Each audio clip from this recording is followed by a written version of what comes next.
नमस्कार दोस्तों, स्वागत है आप सभी का केआर क्लासेस के इस ऑनलाइन प्लेटफॉर्म पर।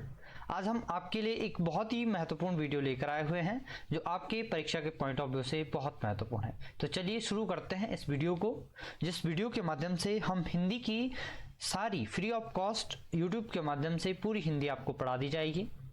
हम जानते हैं कल ही जो है यूपीपीएससी के द्वारा एक लेटेस्ट नोटिफिकेशन आया है तो उसमें लगभग 100 नंबर की हिंदी है। आपने देखा होगा उसमें कितने, लगभग 100 नंबर की हिंदी है।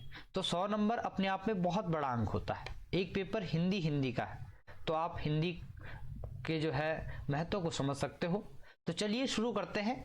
पहली जो हिंदी भाषा का सामान्य परिचय है, इससे शुरू करते हैं। हिंदी भाषा का सामान्य परिचय, हिंदी भाषा को समझने की कोशिश करते हैं। तो सबसे पहले हम भाषा को समझते हैं, आखिर भाषा क्या होती है। ठीक है, सबसे पहले हम भाषा को समझते हैं, आखिर भाषा क्या होती है। भाषा क्या होती है? भाषा मुख्यतः विचारों का आदान प्रदान करने का क्या है, एक साधन है। ठीक है, अगर हम सिंपल भाषा में भाषा को समझने की कोशिश करें तो भाषा क्या है, विचारों के आदान प्रदान करने का एक साधन है। क्लियर है?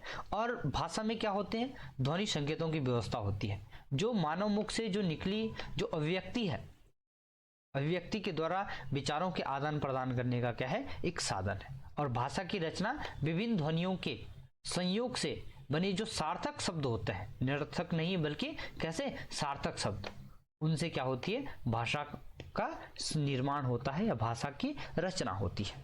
क्लियर है? अब भाषा के निर्माण की बात करते हैं कि भाषा का निर्माण कैसे होता है, कोई भी भाषा है वो कैसे बनती है। सबसे पहले क्या होता है, ध्वनि चिन्ह होते हैं। ध्वनि चिन्ह जिनको क्या कहते हैं, वर्ण कहते हैं। ठीक है, वर्णों से मिलकर क्या बनता है, अक्षर बनता है।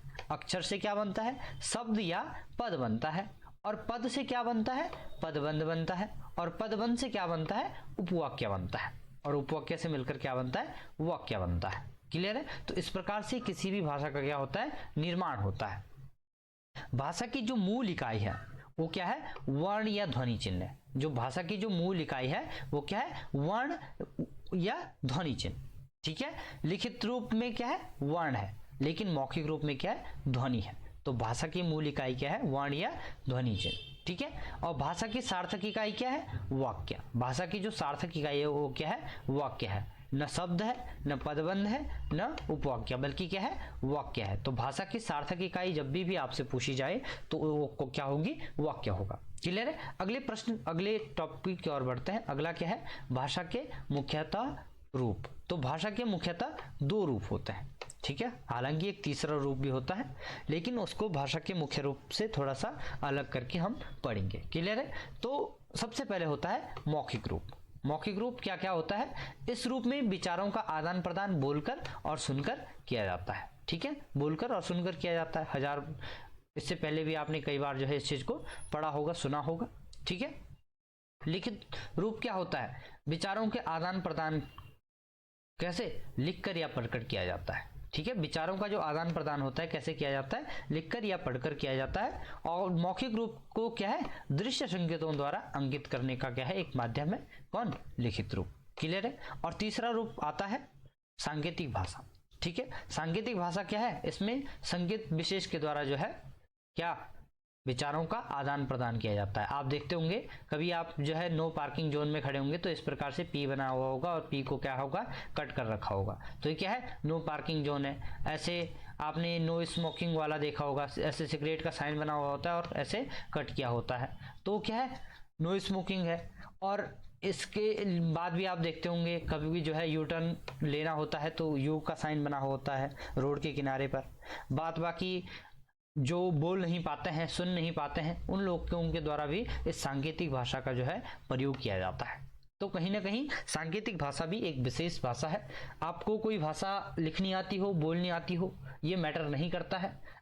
अगला व्यक्ति आपके संकेतों को समझ रहा है तो वो क्या है, आप अपने विचारों को उस तक पहुंचाने में क्या हो गए, सक्षम हो गए। तो ये क्या है, सांकेतिक भाषा एक विशेष तरीका है। ठीक है, भाषा का एक मुख्य रूप है। क्लियर है? आगे बढ़ते हैं। प्रयोग के आधार पर भाषा के रूप। प्रयोग के आधार पर भाषा कितने टाइप की होती है, 7 प्रकार की होती है। कौन कौन सी होती है, समझने की कोशिश करते हैं। ठीक है, सबसे पहले समझते हैं बोली को। बोली क्या होती है, भाषा का वह रूप जो समाज द्वारा केवल बोला जाता है। ठीक है, केवल समाज द्वारा केवल बोला जाता है, इसके क्या है, लिखित साहित्य नहीं है, लिखित साहित्य नहीं है, तो वो क्या होती है, बोली होती है। क्लियर है। और अगली क्या होती है, विभाषा। अगली क्या है, विभाषा। बोली हो गई, विभाषा।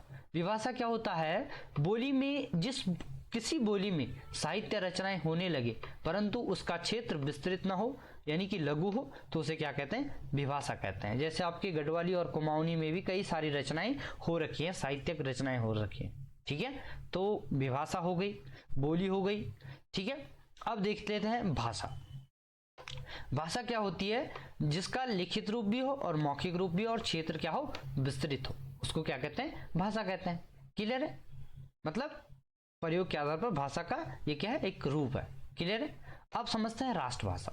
राष्ट्रभाषा क्या होती है, किसी संपूर्ण देश की जो संपर्क भाषा होती है, जिसका प्रयोग क्या है, विस्तृत क्षेत्र है और राष्ट्रव्यापी है, तो उसको क्या कहते हैं, राष्ट्रभाषा कहते हैं। अब एक आता है राजभाषा।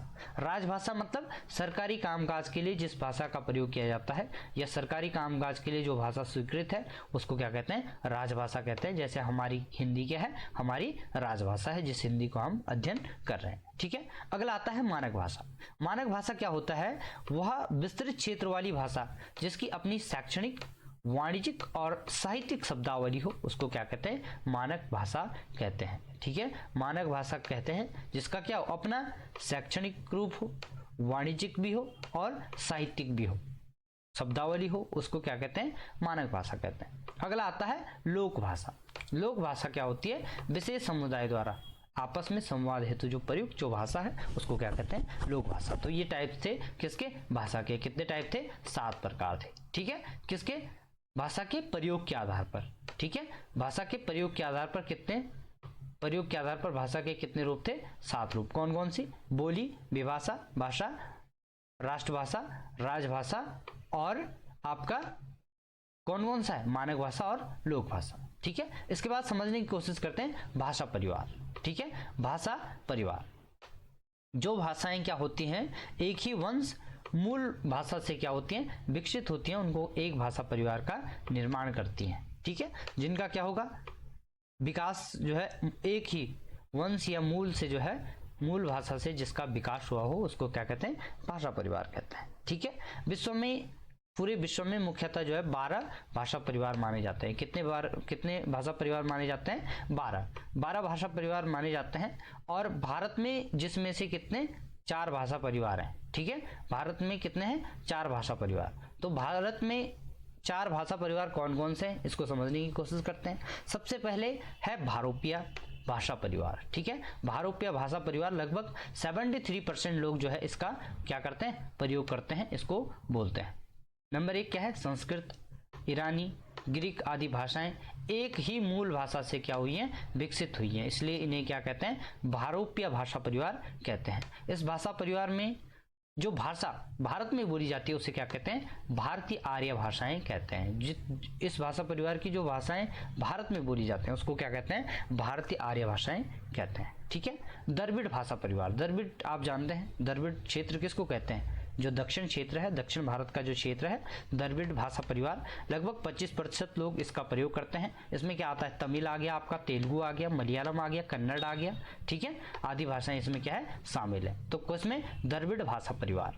क्लियर है, आई होप आपको ये वीडियो समझ में आ रही होगी। द्रविड़ भाषा परिवार जो दक्षिण भारत का जो क्षेत्र है वो क्या है, इसके अंतर्गत आता है। नंबर 3 क्या है, औश्रिक भाषा परिवार। लगभग 1.3% लोग जो है इसका क्या करते हैं, प्रयोग करते हैं। ठीक है, इसमें गारो हो गया, खासी हो गया, संताली हो गया, मुंडारी हो गया और कोकरू आदि भाषाएं क्या हैं, इसमें शामिल है। तो बेसिकली ये जो भाषाएं हैं किससे की, जनजातियों की भाषाएं, किसकी, जनजातियों की भाषाएं। क्लियर है, तो ये जनजातियों की भाषाएं आपको यहाँ पर देखने को मिलती हैं किसमें, औश्रिक भाषा परिवार में। क्लियर है, अगले प्रश्न की ओर बढ़ते हैं। अगला क्या है, चीन। अगला टॉपिक क्या है, चीन तिब्बत भाषा परिवार। चीन तिब्बत जो भाषा परिवार है इसको कितने लोग बोलते हैं, 0.7% लोग। कितने लोग, 0.7% लोग। जो उत्तर पूर्व के जो राज्य हैं, ठीक है, उनमें जो प्रयुक्त जो भाषा है कौन कौन सी, जो नागा लोग बोलते हैं, मिजो लोग बोलते हैं और बोडो लोग बोलते हैं। ठीक है, नागा, मिजो और बोडो, जो इनकी जो भाषाएं हैं वो कहीं ना कहीं क्या है, इसके अंतर्गत आती हैं। क्लियर है? सो आई होप आपको ये टॉपिक समझ में आया होगा। आर्य भाषा परिवार के बारे में थोड़ा सा समझने की कोशिश करते हैं कि भारतीय आर्य भाषा जो परिवार है इसके अंतर्गत कौन कौन सी भाषाएं आती हैं और किस प्रकार से जो है इसका विकास हुआ है। ठीक है, तो इसका जो विकास हुआ है वो वैदिक संस्कृत से आधुनिक युग तक आने में निम्न चरण, क्या क्या चरण, सबसे पहले वैदिक संस्कृत हुई, वैदिक संस्कृत से लौकिक संस्कृत हुई, लौकिक संस्कृत से पाली और प्राकृत हुआ, और पाली और प्राकृत के बाद क्या हुआ, अपभ्रंश हुआ। ठीक है, अपभ्रंश क्या है, आधुनिक भारतीय आर्य भाषाओं का विकास अपभ्रंश से हुआ, जिसका प्रचलन व प्रयोग 500 से लगभग 1000 ईस्वी तक माना गया है। तो ये किसकी बात हो रही है, अपभ्रंश भाषा का विकास की टाइम पीरियड की बात हो रही है। और जितनी भी आपकी आर्य भाषाएं हैं, भारतीय आर्य भाषाएं हैं, उनका विकास किससे हुआ है, अपभ्रंश से हुआ है। किससे हुआ है, अपभ्रंश से हुआ है। क्लियर है? भारत में जो अपभ्रंश के जो रूप हैं वो निम्नलिखित रूप के हैं, प्रचलित हैं। सबसे पहले सौरसेनी है, यहां से प्रश्न बनने की जो है आपकी बहुत ज्यादा संभावना है। सौरसेनी किस अपभ्रंश से किस भाषा का विकास हुआ, यहां से प्रश्न बनने जो है शुरू होते हैं।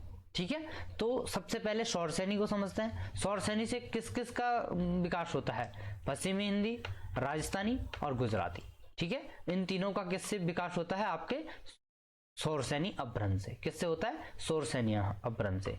हिंदी हो गया आपका और राजस्थानी हो गया, HRG। ठीक है, हिंदी और राजस्थानी और गुजराती। कैसी, पश्चिमी हिंदी, पश्चिमी हिंदी, राजस्थानी और गुजराती। ठीक है, WHRG के से भी आप याद रख सकते हो। ठीक है, और मगही, मगही अपभ्रंश से किस किस का निर्माण होता है या किस किस का विकास होता है, तो होता है आपकी बिहारी, उड़िया, बांग्ला और असमिया। ठीक है, बिहारी, उड़िया, बांग्ला और असमिया, BUBA। ठीक है, क्या है, BUBA, आप इसको ऐसे याद रख सकते हो, BUBA, BUBA। तो BUBA किसका होगा, मगही, किसका होगा, मगही। तो BUBA Magahi, BUBA Magahi. Clear है? तो मगही अपभ्रंश से किसका विकास होता है, बिहार, उड़िया, बंगाली और असमिया।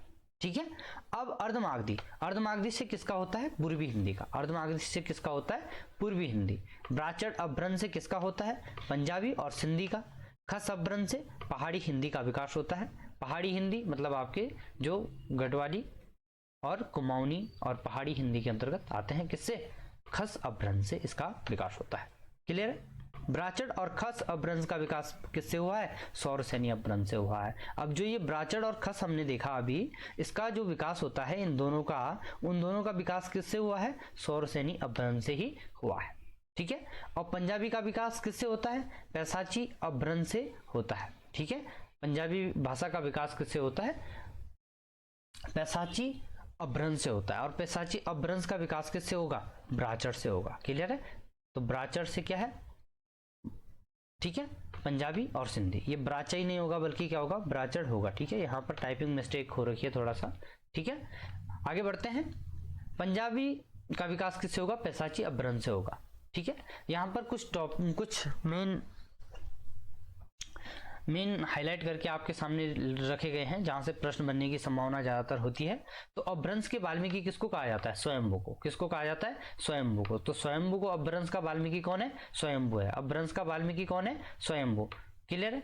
और अपभ्रंश का वाल्मीकि किसको कहा गया है, स्वयंभू को कहा गया है। जबकि अपभ्रंश का जो व्याकरणीय है, ठीक है, अपभ्रंश का व्याकरण हेमचंद को कहा जाता है। किसको कहा जाता है, हेमचंद को। अपभ्रंश के व्याकरण किसको कहा जाता है, हेमचंद को। अपभ्रंश के कृष्ण काव्य के प्रणेता कौन है, पुष्पदत्त। कौन है, पुष्पदत्त। तो अपभ्रंश के कृष्ण काव्य के जो प्रणेता हैं वो कौन है, पुष्पदत्त है। ठीक है, और डॉक्टर सुनीता कुमार चटर्जी क्या कहते हैं, अपभ्रंश और आधुनिक भारतीय भाषाओं के बीच की कड़ी किसको मानते हैं, अवहट को मानते हैं। किसको मानते हैं, अवहट को मानते हैं। कौन मानते हैं, डॉक्टर सुनीति कुमार चटर्जी। कौन, डॉक्टर सुनीति कुमार चटर्जी क्या मानती हैं, आधुनिक जो आर्य भाषाएं हैं, आधुनिक जो भारतीय भाषाएं हैं, उनके बीच की कड़ी को, ठीक है, अपभ्रंश और आधुनिक भाषाओं के बीच की कड़ी को किसको मानते हैं? अवहट को मानते हैं। हिंदी शब्द का जो उद्भव माना जाता है वो संस्कृत भाषा के सिंधु से माना जाता है। सिंधु से हिंदू और हिंदू से बाद में हिंदी। ठीक है, अब देखिए यहां पर क्या होता है, लगभग जो हिंदी का जो प्रयोग मिलता है भाषा के रूप में या भाषा विशेष के लिए जो रूप में माना जाता है हिंदी को, तो 14वीं शताब्दी के आसपास हिंदी शब्द का प्रयोग जो है भाषा विशेष के लिए जाने लगा। कब? 14वीं शताब्दी के आसपास। ठीक है, हिंदी की आदिजन्य किसको कहा जाता है? वैदिक संस्कृत को माना जाता है। किसको माना जाता है? वैदिक संस्कृत। तो वैदिक संस्कृत को हिंदी की आदिजन्य माना जाता है तथा सबसे विकसित रूप खड़ी बोली माना जाता है, और जिसके विकास में जो महत्वपूर्ण योगदान है, हिंदी की जो खड़ी बोली है उसके विकास में जो सबसे महत्वपूर्ण योगदान किसके द्वारा दिया गया? अमीर खुसरो के द्वारा दिया गया। किसके द्वारा? अमीर खुसरो। तो खड़ी बोली का विकास माना जाता है। ठीक है, हिंदी की आदिजन्य वैदिक संस्कृत को माना जाता है और इसका विकास जो है खड़ी बोली से माना जाता है कि खड़ी बोली जो बाद में क्या बन गई? हिंदी बन गई। ठीक है, और विशेष योगदान किसका रहा? अमीर खुसरो का रहा। क्लियर है? हिंदी का विकास क्रम, हिंदी भाषा का विकास क्रम देख लेते हैं। सबसे पहले क्या है? वैदिक संस्कृत है।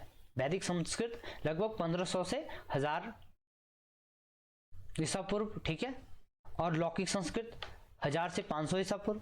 ठीक है, पाली 500 ईसा पूर्व से लगभग पहली शताब्दी तक, और इसको पाली को क्या माना जाता है? प्रथम देशी भाषा माना जाता है। तो प्रथम देशी भाषा, अगर आपसे प्रश्न बनता है कि प्रथम देशी भाषा कौन सी होगी, तो कौन सी होगी? पाली होगी। ठीक है, प्राकृत पहली शताब्दी से लेकर जो है 500 ईस्वी तक, और अपभ्रंश 500 ईस्वी से, यहाँ पर जो है 500 से 1000 होगा, माफ करिए एक जीरो जो है कम है, तो 1000 ईस्वी तक। ठीक है, 500 से 1000 ईस्वी। अवहट कितना होगा? 1000 से 1100 ईस्वी। ठीक है, 1000 से 1100 ईस्वी। और प्राचीन हिंदी 1100 से 1400। ठीक है, प्राचीन हिंदी क्या है? 1100 से 1400। ठीक है, प्राचीन हिंदी 1100 से 1400, और मध्यकालीन हिंदी 1400 से लगभग 1850 ईस्वी तक। ठीक है, 1400 से 1850, और आधुनिक हिंदी 1850 से अब तक जो चल रही है ये क्या है? आधुनिक हिंदी है। अब हम देखेंगे हिंदी की उपभाषाएं और बोलियां। बहुत ही महत्वपूर्ण टॉपिक है उपभाषाएं और बोलियां। तो हिंदी की जो उपभाषाएं होती हैं, कितनी उपभाषाएं होती हैं? 5। कितनी उपभाषाएं हैं? 5। और बोलियां कितनी है? 17। ठीक है, तो उपभाषाएं भी देखेंगे और बोलियां भी देखेंगे। क्लियर है? देखिए उपभाषाएं कौन कौन सी हैं? उपभाषाएं कौन कौन सी हैं? तो पहली है पश्चिमी हिंदी। पहली जो उपभाषा है वो क्या है? पश्चिमी हिंदी। पश्चिमी हिंदी के अंतर्गत कौन कौन सी आएंगे? ब्रज भाषा आती है, जिसको ब्रज भाषा, कौरवी जिसको क्या है? खड़ी बोली के नाम से जाना जाता है, वांगरू हरियाणवी के नाम से जाना जाता है, और बुंदेली और कन्नौजी क्या है? शामिल है। ठीक है, तो कितनी इसमें कौन कौन सी है? ब्रजभाषा हो गई, कौरवी हो गई, वांगरू हो गई, बुंदेली हो गई और कन्नौजी हो गई।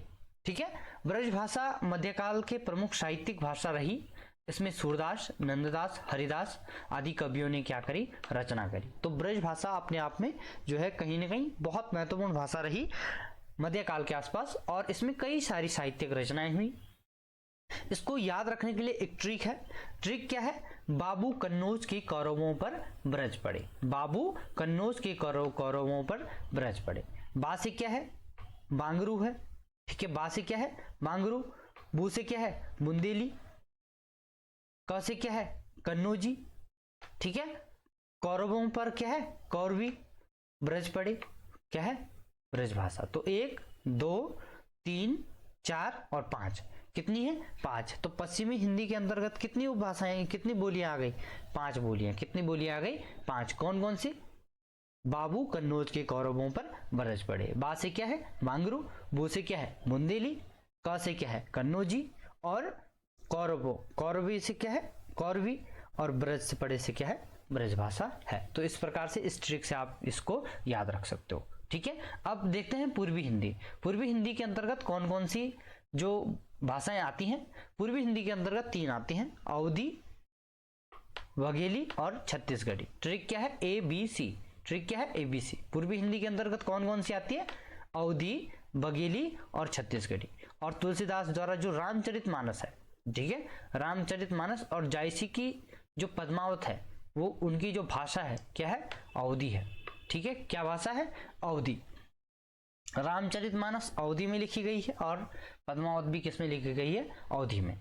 तो पूर्वी हिंदी के अंतर्गत कौन कौन सी भाषाएं आती हैं, 3 भाषाएं आती हैं। कौन कौन सी, ABC, अवधी, बघेली और छत्तीसगढ़ी। क्लियर है। अगले प्रश्न की ओर बढ़ते हैं, अगले टॉपिक की ओर बढ़ते हैं। माफ करिए, प्रश्न बोलने की आदत पड़ी हुई है। ठीक है, तो अगला क्या है, बिहारी। अगला क्या है, बिहारी हिंदी। तो बिहारी हिंदी के अंतर्गत बेसिकली 3 भाषाएं आती हैं। 3 भाषाएं कौन कौन सी आती है, भोजपुरी आती है, मैथिली आती है और मगही आती है। ट्रिक क्या है, भोजपुरी मैम। ट्रिक क्या है, भोजपुरी मैम। भोजपुरी मैं से क्या है, मैथिली, और म से क्या है, मगही। ठीक है, तो ट्रिक क्या है, भोजपुरी मैम। क्लियर है। अब देखिए राजस्थानी हिंदी। राजस्थानी हिंदी के अंतर्गत कौन कौन सी 4 भाषाएं आती हैं। 4 भाषाएं कौन कौन सी आती हैं, पूर्वी है, पश्चिमी और उत्तरी, उत्तरी और दक्षिणी। ठीक है, चारों दिशाओं में 4 प्रकार माने जाते हैं। तो इसके लिए ट्रिक है जमा मैमा, जमा मैमा, ज मा मैमा। ज से क्या है, जयपुरी, माँ से क्या है, मारवाड़ी, मैं से क्या है, मेवाती और मालवी। याद रखना लास्ट में क्या आएगी, मालवी आएगी दक्षिण में। ठीक है, तो पूरब से याद रखिए, पूरब से ज माँ, जय जयपुरी, माँ मारवाड़ी, माँ मैं माँ मेवाती और मालवी। तो ट्रिक क्या है, जमा मैमा, जमा मैमा। आई होप आपको ये वीडियो पसंद आई होगी। अगर ये वीडियो आपको पसंद आती है तो इस वीडियो को शेयर करते रहें, आगे भी शेयर करें। और पहाड़ी हिंदी के अंतर्गत 2 भाषाएं आती हैं, गढ़वाली और कुमाऊनी। टोटल मिलाकर कितनी हो गई, 17। टोटल मिलाकर कितनी हो गई, 17, और ये कितनी हो गई, 5। कौन कौन सी, पहाड़ी हिंदी, पहाड़ी हिंदी हो गई, राजस्थानी हो गई। ठीक है, चौथी क्या है, राजस्थानी, तीसरी क्या है, बिहारी, दूसरी क्या है, पूर्वी हिंदी, और पहली क्या है, पश्चिमी हिंदी। तो पश्चिमी हिंदी में कितनी आ गई, पश्चिमी हिंदी में आ गई 5। ठीक है, यहां पर कितनी आ गई, यहां पर आ गई 3। ठीक है, बिहारी के अंतर्गत कितनी आ गई, 3, और 4 किसके अंतर्गत आ गई, आपके 4 आ गई राजस्थानी के अंतर्गत, और 2 किसके अंतर्गत आ गई, पहाड़ी हिंदी के अंतर्गत आ गई। तो कितने हो गए, 3 और 3 6 और 4 10 और 2 12 और 5 17। क्लियर है। तो आई होप आपको ये वीडियो पसंद आई होगी। अगर पसंद आती है तो अपने दोस्तों के साथ भी शेयर करें। और आपका जुड़ने के लिए बहुत बहुत आभार, आपका बहुत बहुत धन्यवाद। सब्सक्राइब करें KR क्लासेस को। ठीक है, जुड़ने के लिए बहुत बहुत आभार, आपका बहुत बहुत धन्यवाद।